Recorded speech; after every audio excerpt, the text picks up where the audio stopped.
This is Winning Cures Everything. Here's your host, Gary Seegers. Welcome to the Winning Cures Everything Daily Show. It is Wednesday, April 17th. I'm your host, Gary Seegers. You can follow me on Twitter at GaryWCE. You can follow the show at Winning Cures or over on Facebook, facebook.com/Winning Cures Everything. Or make it easy on yourself. Everything, the YouTube podcast, Facebook, Twitter, everything else is over at winningcureseverything.com. Let's give you a rundown on what we're going to talk about today. If this is your first time checking out the show, make sure and comment in, leave some nice reviews, all that wonderful stuff. Big D, what's up? I see you watching. Jump on in, share the show out if you would. Be so kind. Today's show, we're talking about Joe Alleva stepping down. The AD at LSU is stepping down. AAF files for Chapter 7 bankruptcy.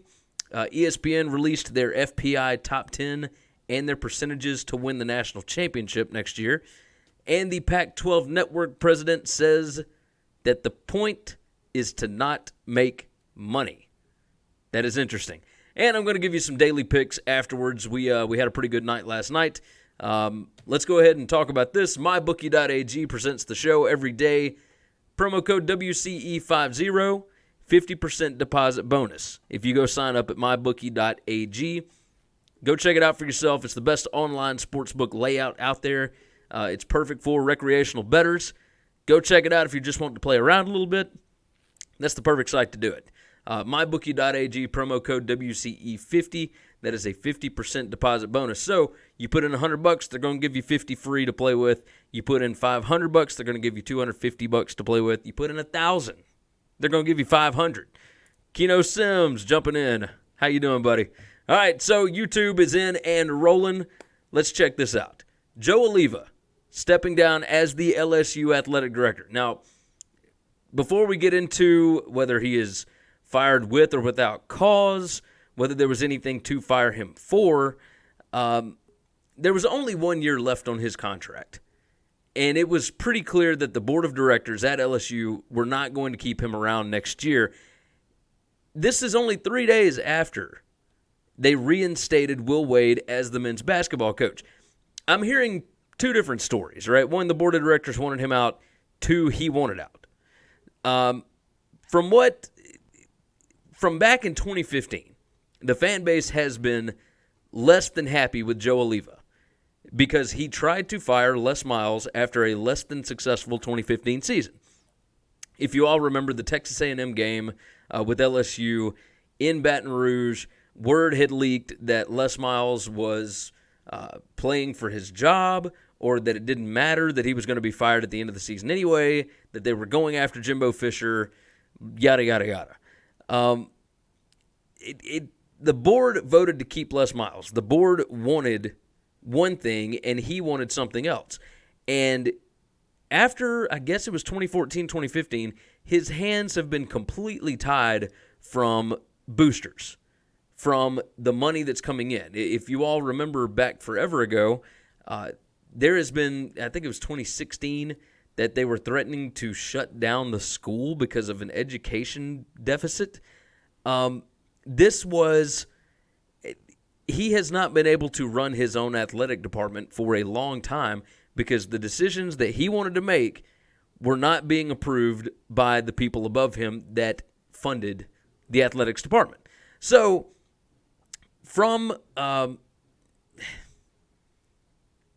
he has been upset at Will Wade in this whole situation that came up from the FBI wiretap situation. And because Will Wade would not come speak to him, he wanted to fire Will Wade. Will Wade hired an attorney, hired a different attorney, came back to LSU, found a way to explain away this mess, which there's no real way to explain it. He was offering money to players, and he was caught on tape with it. But the lawyers then told Joe Alleva that they cannot fire him for cause. Alleva, had the money been in there, in the budget, I guess, would have fired Wade with or without cause because of this. Wade's job Alleva's job is to protect the integrity of the university. That is what he wants to do. He wants to run a clean ship. Nothing has gone right for him since 2015, since the end of 2015. So he wanted out. The fan base has not been happy with him. He has not been happy with the Board of Trustees and with the university. He kind of brought this upon himself. He hired Will Wade. He messed up the Tom Herman situation at LSU and ended up basically hiring Ed Orgeron out of spite, which it's worked out okay, but it's kind of hard not to win at LSU, right? I mean, they've constantly got talent. The basketball program is a little bit different, but they've at least got some history and tradition. This, from what I hear, Alleva is pissed that he cannot run the athletic department the way that he wants. After the lawyers told him that he can't fire Wade, after the Board of Trustees told him that he can't fire Les Miles, it puts him in a bad situation. It puts the university behind the eight ball as far as athletics goes. This season was ridiculously successful for their athletic department. Softball has been doing well. Baseball is always good. Gymnastics was great. Basketball won an SEC championship. Football won 11 games and won a New Year's Six bowl. You can't get much better than that. So Alleva, as far as what he has been doing, it's working. But when things come up and he is not allowed to make the decisions, that's what he's mad about. And the Board of Trustees looks at it a different way. And a lot of them are still not happy with Ed Orgeron, with that hire. And yet he won 11 games last year. So it's a strange circumstance. I think that this was a mutual parting. So this article by The Advocate down in New Orleans and Baton Rouge says that if Alleva is fired without cause, he is entitled to 100% of his remaining base salary, which is $650,000. LSU must pay Alleva 35% of the balance, which is about $227,000, within 30 days of the termination, and the rest will be paid in equal monthly payments over the next 30 months. Now, a funny part about this story that came out from Glenn Guillebeau, I may be saying that completely wrong. I've been reading this stuff forever, never heard his name pronounced. His quote of the day was from LSU former board member Stanley Jacobs, who left a year ago. He said, "I tried to take Alleva out years ago, but I swung and missed, and now it looks like the board and administration have finally got it, if the story's true. I tried fervently to take him out." The board was done with him after the Les Miles fiasco, and especially after he hired Ed Orgeron just at the drop of a hat, right? The search for a new head coach in football was a disaster, and he wanted a shot to go hire a different basketball coach and was told that he can't do anything because they're not going to pay the money to fire him with cause. It's just a disaster, but I think this has been a long time coming. Everybody knew that fan base didn't like Joe Alleva. Joe Alleva was tired of the job. Remember, Alleva got the job in a very weird circumstance back in 2008. The search firm that the university hired recommended 4 people, and he was not one of those 4 people. The president of the school at the time, who resigned in 2012, he is the one that recommended Alleva, even though board members and everybody else were a little suspect of him because he was at Duke with the Duke lacrosse situation. He is the one that hired David Cutcliffe at Duke, and you see that's worked out great. So I think the LSU football program and basketball program and the entire athletic department have been better with him being there. There's no way else to say it. I mean, he has done a fantastic job with this, but he was not happy with not being able to run it the way that he wants. The Board of Trustees were not happy because he was not on the same page with them. This was a mutual parting, and I think we all expected it to happen at some point because his contract was never going to be renewed next year. Never going to be renewed. Let's jump into the AAF. They filed for Chapter 7 bankruptcy. Now, this was in response to, if you've seen on Twitter, Facebook, everything else, ton of lawsuits coming at the AAF from former players, former employees, third-party vendors, all these people that are getting they're not getting the money that they were promised on the front end. Well, the reason for that, the AAF filed for Chapter 7 bankruptcy, and in the filings, the league claims assets of $11.3 million, but liabilities of $48.3 million. According to the documents, the league only has $536,000 in cash. They owe all of this money, and they only have five. Now, this is why the investor was brought in, right? These first-time companies that come out as quickly as they did and spend money just ridiculously like they have, the TV contracts paid next to nothing. But they were still on, and they were still distributed, and we could all watch, which was good. But this was just a fantastic example of mismanagement. We'll call it mismanagement. Go read the article over at CBS Sports. Ben Kirkevall wrote it up. It's search for AAF files for Chapter 7 bankruptcy. I mean, it's unbelievable what you will read in this. It's just, I can't even put it into words. It's crazy. ESPN, their college football team, put out the FPI top 10. Let's talk about this. Clemson is the early favorite. So I'll just go through the top 10 and then I'll give you the percentages, okay? Clemson is number 1, Alabama is number 2, Georgia 3, LSU 4, Michigan 5, Oklahoma 6, Notre Dame 7, Florida 8, Auburn 9, Oregon 10.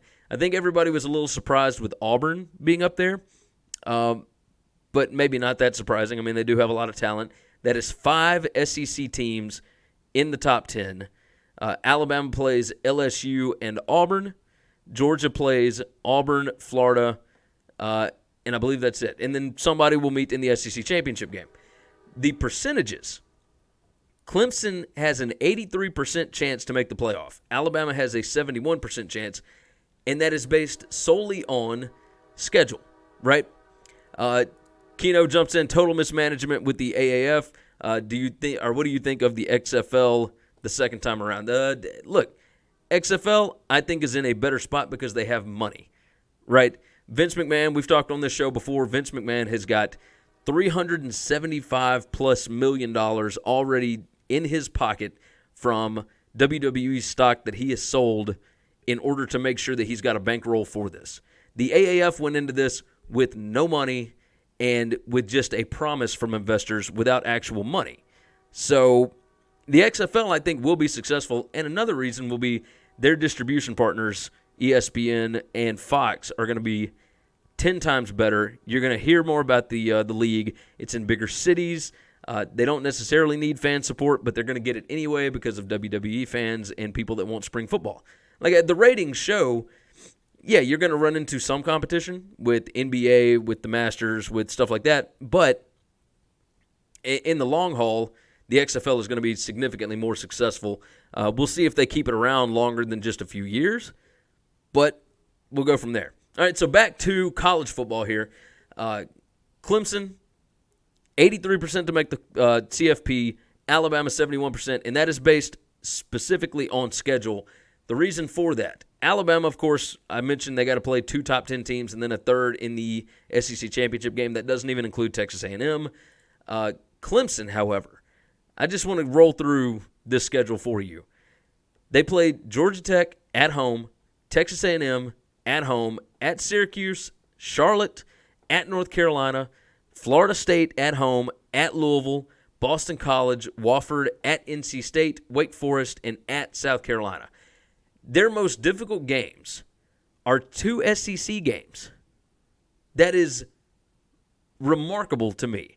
They play A&M at home, who is still kind of in a building mode for Jimbo Fisher.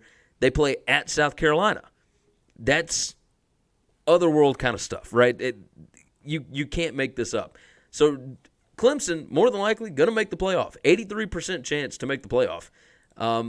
The percentage to win the national championship, Clemson is 36%, Alabama 27%, Georgia at 8%, then you've got Michigan at 7%, LSU with 6%, Oklahoma with 5%, Notre Dame with 4%, Oregon and Florida both with 1%. Keno jumps in. He said, I think the Florida State game will be a trap game. I like Willie Taggart as much as the next guy.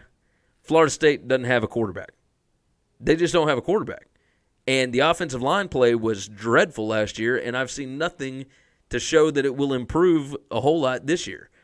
I don't see how Florida State goes to Clemson and beats Clemson. That doesn't make sense to me.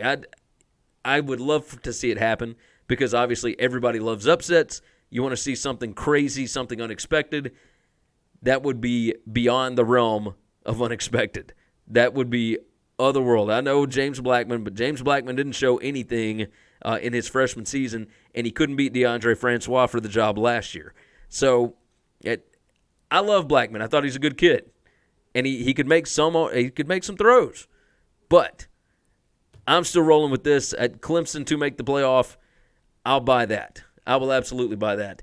Michigan at 7% to win the national championship. They are number 4 on this list. Kind of surprising. LSU at 6%. Again, kind of surprising. I don't get it. Like, I could see Oklahoma maybe up there. Their recruiting has definitely gotten better under Lincoln Riley. Notre Dame, we'll see.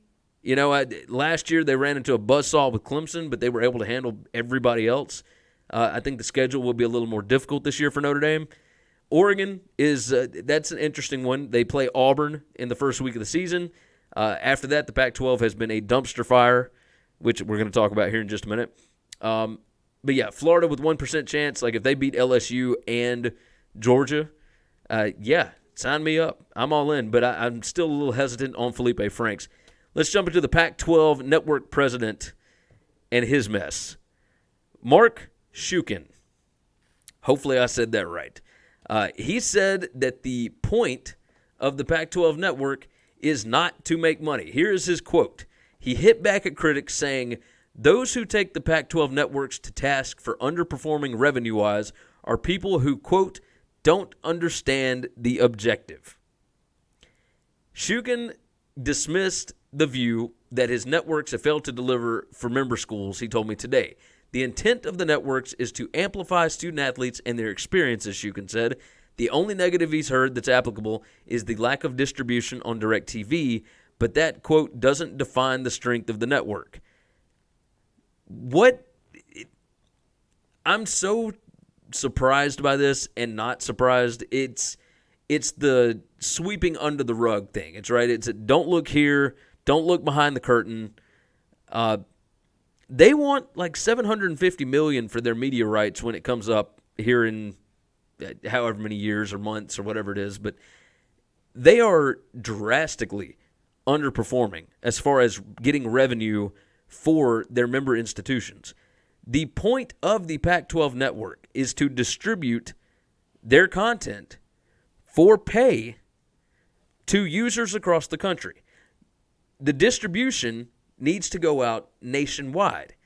This is utter blasphemy to say that the point of these networks is not to make money. The SEC network also gets out to a wide audience, all of the SEC's different sports, softball, baseball, gymnastics, I mean, you name it, volleyball, they're all on there, and yet they still make money because they're distributed correctly. It's mind-blowing to me. The Pac-12 network has not been a success because of distribution. That is the whole point of having the network. And if you can't get it out to anybody through DirecTV or through Comcast or whatever, Time Warner, put it online. If the point is not to make money, quit putting everything behind a paywall. Quit making it where people cannot see your games. Right? That's the biggest issue. They used to have these big top 10 matchups just a few years ago that you could not watch.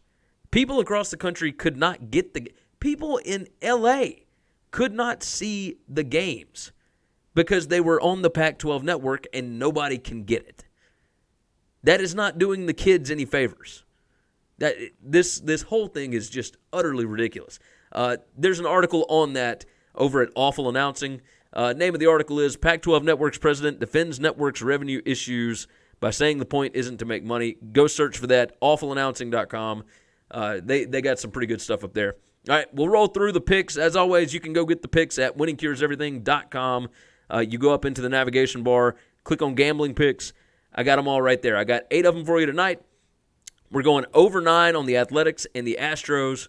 Last night, we were up $20, so made $20.28. Tonight, Athletics and Astros over 9, Rockets and Celtics moneyline parlay, and I put 2 units on that one. Giants and Nationals, no score in the first inning. Indians, Mariners, no scores in the first inning. Bruins and Maple Leafs, under 6 goals. Bruins money line tonight. That's plus 105. So we'll see. Not a lot of people on the Bruins. I think that they get this one this evening and even the series. Braves and Nationals money line parlay. That is plus 175. And then I've got the Pirates on the money line tonight. It's minus 109. Again, go over to Winning Cures Everything. You can get the picks over there. We appreciate you guys hanging out today. It was a little bit longer than usual, but I had to get in on Joe Alleva. I had to get in on the AAF. I had to get in on the Pac-12. We love you guys. Thank you for supporting the show. Share it out if you would. Leave some nice comments. Leave some nice reviews over at your favorite podcast app, especially on iTunes. Subscribe for us. We'll see you guys again tomorrow.